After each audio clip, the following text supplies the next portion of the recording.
गंगा, सिंधु, सरस्वती, यमुना, गोदावरी, नर्मदा, कावेरी, सरयू, महेंद्र तनया, चर्मण्यवती, वेदिका, क्षिप्रा, वेद्रवती, महासुर नदी, जया और गंडकी, ये सभी नदियां पूर्ण जल से युक्त होकर समुद्र सहित मेरे जीवन में मंगल करें। तो ये हमारी नदियां हैं। और इस श्लोक में जिन नदियों का स्मरण है, गंगा नदी, सिंधु नदी, सरस्वती नदी, यमुना नदी, गोदावरी नदी, नर्मदा नदी, कावेरी नदी, सरयू नदी, महेंद्र तनया नदी, चर्मण्यवती नदी और वेदिका नदी, क्षिप्रा नदी, वेत्रवती नदी, महासुर नदी, जया नदी, गंडकी नदी। ये केवल स्नान मंत्र नहीं है, ये श्लोक कर्म मंगल संकल्प है, यानी जीवन में जल तत्व का संतुलन स्थापित करने का मंत्र। पूर्णः पूर्ण जले है का रहस्य क्या है? इसका अर्थ सिर्फ भरी हुई नदियां नहीं, बल्कि पूर्ण स्मृति, पूर्ण चेतना, पूर्ण कर्म दिशा। समुद्र संहिता क्यों कहा है? समुद्र मीन्स अंतिम समर्पण, क्योंकि अर्थात सभी कर्म अंत में समर्पण में विलीन हो जाते हैं। क्षिप्रा का विशेष स्थान क्या है? इस श्लोक में क्षिप्रा नदी का होना बताता है मंगल केवल शुद्धि से नहीं, स्मृति प्लस दिशा से आता है। तो कब जप करेंगे? स्नान से पहले ये जप करना है, पूजा तर्पण से पहले करना है, अमावस्या, पूर्णिमा, कुंभ, महाकाल या किसी शिव पूजा से पूर्व ये करना है। इसकी संख्या 1, 3, 11, 108 भी कर सकते हैं आप। तो जैसे सारी नदियां सागर में मिलती हैं, उसी तरह से अंत में आत्मा भी उस परमात्मा में मिल जाता है। यह श्लोक नदियों से जल नहीं, जीवन में मंगल प्रभाव मांगता है। इन सभी नदियों की उत्पत्ति और कथा जो रहस्य है उसके बारे में बताते हैं। जो श्लोक दिया है उसमें जिन नदियों का है वे साधारण जलधाराएं नहीं है। शास्त्रों में इन्हें देव, स्मृति, तप, करुणा, कर्म से उत्पन्न माना गया है।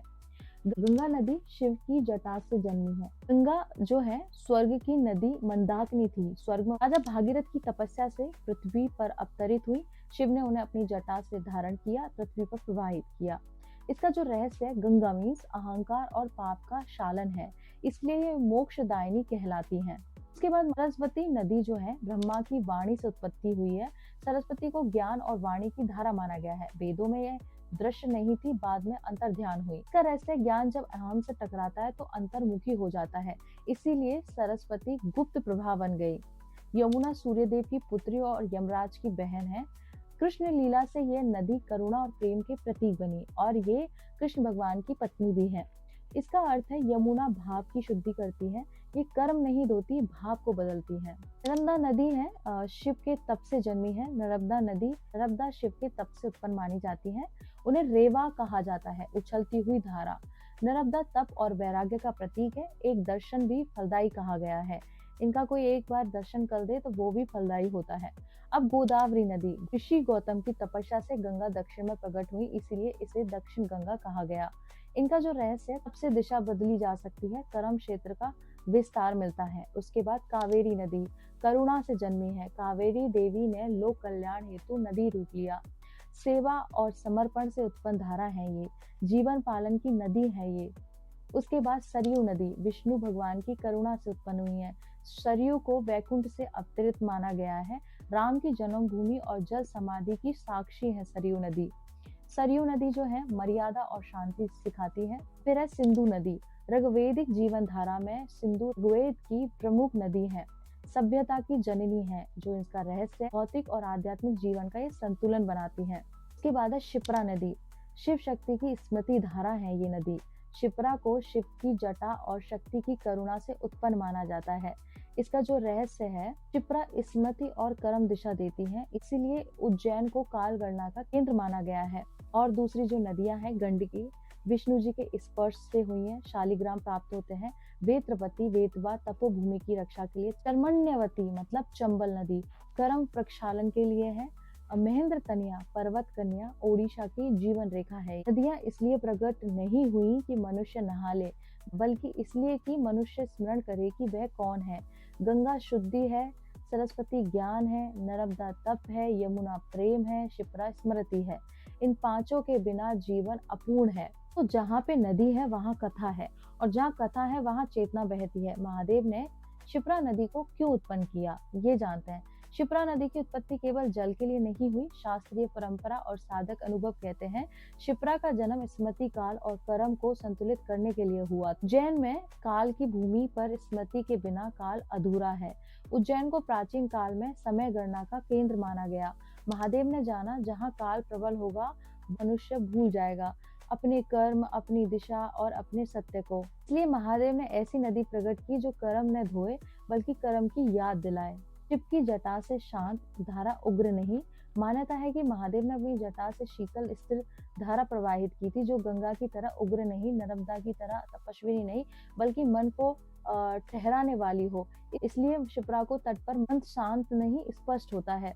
मनुष्य के लिए स्मरण नदी जो है वो है महादेव का। जो भावार्थ है इससे वो ये है कि मनुष्य पाप से नहीं भूल से गिरता है। शिप्रा इसलिए उत्पन्न की गई कि मनुष्य अपने निर्णय को याद करे, अपने संस्कार देखे और आगे का कर्म सही दिशा में करे। काल, हर सिद्धि, मंगलनाथ का जो संतुलन है, शिप्रा तीनों शक्तियों को जोड़ती है। महाकाल पुराने कर्मों का अंत, हर सिद्धि शक्ति और सुरक्षा देती है, मंगलनाथ नए कर्म की शुरुआत करवाते हैं। शिप्रा इनके बीच स्मृति का सेतु है। बिना शिप्रा यह चक्र पूरा नहीं होता। काल रेखा का रहस्य क्या है? उज्जैन को शून्य देशांतर प्राइम मेरिडियन का प्राचीन केंद्र माना गया है, जहाँ समय मापा जाता है। वहाँ स्मृति की धारा और विवेक का प्रवाह आवश्यक है। इसीलिए शिप्रा काल की साक्षी नदी है। कुंभ शिप्रा पर क्यों होता है? कुंभ केवल स्नान नहीं, सामूहिक स्मरण है। लाखों लोग जब एक साथ शिप्रा में उतरते हैं तो मानव चेतना का भार नई दिशा पाता है। महादेव ने शिप्रा इसलिए उत्पन्न की ताकि मनुष्य अपने कर्मों से भागे नहीं, बल्कि उन्हें समझकर सही मार्ग चुने। शिप्रा नदी में स्नान से क्या होता है? कुंभ कब लगता है? माता का वाहन क्या है? और शिप्रा कहाँ से निकलती हैं? तो ये सारी जानकारी आपको बताती हूँ। शिप्रा नदी में स्नान से क्या होता है, पहले ये जानते हैं। शिप्रा में स्नान को शास्त्र पापनाश से अधिक कर्म बोध मानते हैं। स्नान का प्रभाव जो होता है, मन स्पष्ट होता है, भ्रम कम होता है, पुराने निर्णय और संस्कार याद आने लगते हैं, गलत रास्तों से मन हटने लगता है, जीवन की दिशा को लेकर दृढ़ता आती है। इसलिए कहा जाता है गंगा धोती है, शिप्रा जगाती है। तो शिप्रा में कुंभ कब लगता है? शिप्रा में सिंहस्थ कुंभ लगता है, जब बृहस्पति गुरु सिंह राशि में प्रवेश करते हैं। यह योग लगभग 12 वर्ष में बनता है। इसका महत्व ये केवल स्नान नहीं है, सामूहिक स्मृति शुद्धि का पर्व है। साधु, संत, नागा, अखाड़े सब शिप्रा में उतरते हैं। अगला सिंहस्थ कुंभ 2036 उज्जैन में होगा। जानते हैं शिप्रा माता का वाहन क्या है?